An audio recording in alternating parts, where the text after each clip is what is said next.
Welcome to episode 14 of Scrap Kitchen, Heat Shook, in which Magda celebrates the big tasks of the season while sweating balls. Hi y'all, welcome back to Scrap Kitchen, the newsletter/podcast where I chat to you about my endeavours to run a farm, start a farm and stay sane in the process.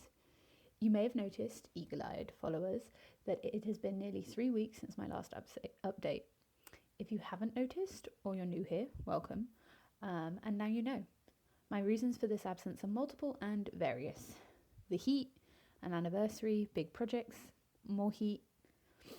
Last Monday, my partner and I, with whom I am running the current farm and I am trying to start our own farm, celebrated our 3-year anniversary. One of the volunteers on the farm shared some advice with us that her neighbour had told her. Birthdays will happen no matter what you do, but anniversaries you have to work for. Celebrate accordingly. And so we did. We took the bus into Detroit. Gotta love public transport system that works. We stayed in an old hotel. We walked our way around in 40-degree heat, scooted to the newly refurbished station, and capped the night off with one of the best meals of my life and a pumping wine bar on a Monday night. It was wonderful. It was glorious. Having time off is glorious. Having time off with the dude that I'm so deeply in love with is even better. So that was one reason. The other main reason is that in the 35-degree Celsius days that we had last week, the pressing, cloying heat snatched away any motivation that dared to exist outside of essential tasks. We rose before the sun about 5:40. We were in work for 7, harvested, culled cucumber beetles, trellised, trimmed, and then tapped out at 2 p.m. when the heat became unbearable. We're not alone in this. Between last May and this one, 6.3 billion people experienced a month or more of abnormally high temperatures. And yes, of course, it made me climate anxious. At the front of my mind was the heat that India has been facing, the wet bulb temperatures, the 50-degree Celsius streaks on the map, a black colour denoting the blistering heat, so hot it surpasses red, like the bitter coals of a fire. And it's worse than that. It's worse than an infographic or a stylized map. There are people in Mangasipur, oh God, and Rajasthan, I hope I said that right, feeling that. They're living in that. There are people not surviving that. Part of the brutality of the climate crisis is that countries least responsible are bearing the brunt. Along the equator, living in increasingly uninhabitable conditions, they're faring worse, while those in the global north, whose industry and imperialism causes catastrophe, get more manageable effects. A reduced sentence. It's injustice abound. This is not to say that the heat here was any less dangerous, that the baking concrete of Detroit didn't serve to highlight how cities become hothouses and those redlined and underprivileged, purposefully so, will fare the worst. Injustice nestles itself between tree-free streets and in undrinkable water. When you're in the middle of a field and the sun is beaming down, when the shade is still stifling and you realize you're drenched in sweat, it's hard to look outwards, to not be in the animal husk of your body, to be present. But at the same time, it is so easy to feel the looming heat, the locking in of 1.5 degrees of warming, at best. At best. And we were lucky enough to be able to leave, to prioritize the wellness of the team. The exploited migrant workforce certainly does not get to call it quits in this temperature. Our farm isn't like that, but it's also not the norm for this country. All this to say that farm workers are on the front line of the climate crisis, and I recognise every single day that I am one of the privileged ones. Current farm updates. As my beloved has been saying, it's wonderful weather for plants, terrible for humans. We have been seeing a flush of all of our summer fruits bursting into dark green being. Tomatoes are days away from their first fruit. The plant that will produce it was grown from last year's seeds and has been earmarked for seed saving again this year. Just another reminder of the power of seed, of selecting and breeding crops that grow well in your conditions. That is, growing them, instead of storing the seed in some bank where it has no chance to adapt. We're stabilising varieties against the ever-changing climate. So tomatoes are on the horizon, as are peppers, cucumbers, dahlias, cabbage, and more. This year we spent the winter planning out crops with the intention of fulfilling more wholesale orders. Like everything else, wholesale has its upsides and downsides. On the upside, you can make a good chunk of change from selling 300 bunches of green onions. Not only that, but having an outlet or two that will take a vast quantity of produce is really good for not letting what you grow go to waste.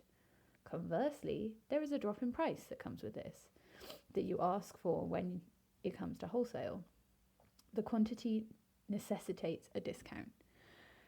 And it might be a large sum of money, but you're getting less per unit. Choices. Anyways, at the start of the year, we decided we were going to prioritise wholesale orders. There are 2 large CSAs or veg box schemes in the area, either with 250 or 370 shares apiece. Our aim was to grow enough to be able to deliver 1 large order per week of either green onions, Asian greens, or kale/chard, or summer squash. We have a lot of summer squash. Or, once it finally comes in, aubergine. We based our crop plan around this. Mostly we've been able to stick to the plan, with a good size order heading out almost every week. But there have been hiccups. The heat has caused the Asian greens to bolt, which is to start producing flowers, so they had to be harvested earlier than expected, thus reducing our yield. The chard has been absolutely ravaged by deer, not once, but thrice, and there's no taking into account the market. There's other local farms also supplying for these schemes. They might already have a supply of Asian greens for that week, or kale, or whatever else. And so, where I'm going with all this is that we're on track for our plans, but the weather is as fickle as the market. Just another one of the realities of farms and small businesses that we have to deal with. Another choice we have to make. On a lighter note, the strawberries we planted this spring are producing berries. The intense heat and evening break thunderstorms have agreed with them. We still open up for U-pick, which is a great way to connect with the local community. And not only that, but we managed to plant our field of winter squash, all 5 acres of it, by hand in the rain.